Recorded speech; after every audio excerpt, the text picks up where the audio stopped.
జిల్లాలో అనేక చోట్ల రకరకాలుగా డ్యామేజ్ అవడం జరిగింది.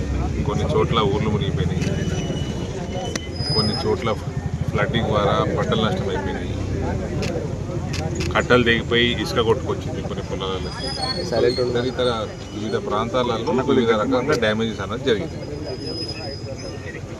ఇప్పుడు ప్రభుత్వం పంట నష్టపోయిన రైతులకి నష్టపరిహారం ఎంతవరకు ఇస్తారు, కనీసం 50,000 రూపాయలు ఎకరానికి ఇవ్వాలన్నది ప్రాక్టికల్ డిమాండ్. ఇది పొలిటికల్ డిమాండ్ అంటే 2 లక్షలు అడుగుతాం, 1 లక్ష అడుగుతాం, వేరే విషయం.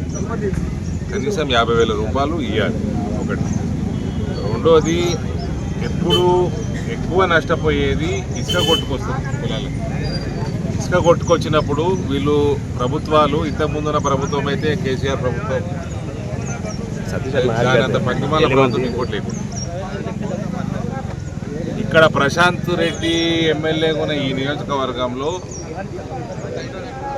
చెక్ డ్యామ్లు డిజైన్లు ఒకటి, ఆయన ఎస్టిమేట్లు పెంచుకోవడానికి, ఆయన మనుషుల కమిషన్లు ఎక్కువ ఇప్పించుకోవడానికి హైట్ పెంచేసి, ఆ హైట్ పెంచినందుకు కట్టలు తెగిపోవడం అన్నది ఇక్కడ చాలా రెగ్యులర్గా జరిగిన సమస్య.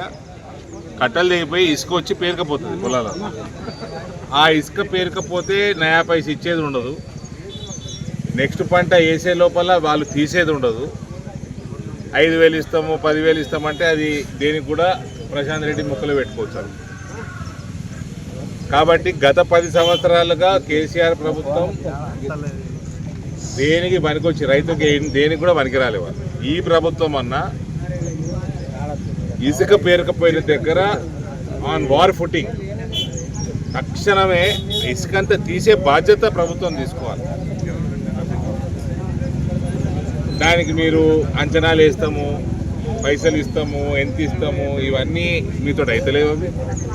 వచ్చే పంట కూడా లేట్ అవుతుందని రైతులే పెట్టుబడి పెట్టుకొని తీసేసుకుంటారు పాపం.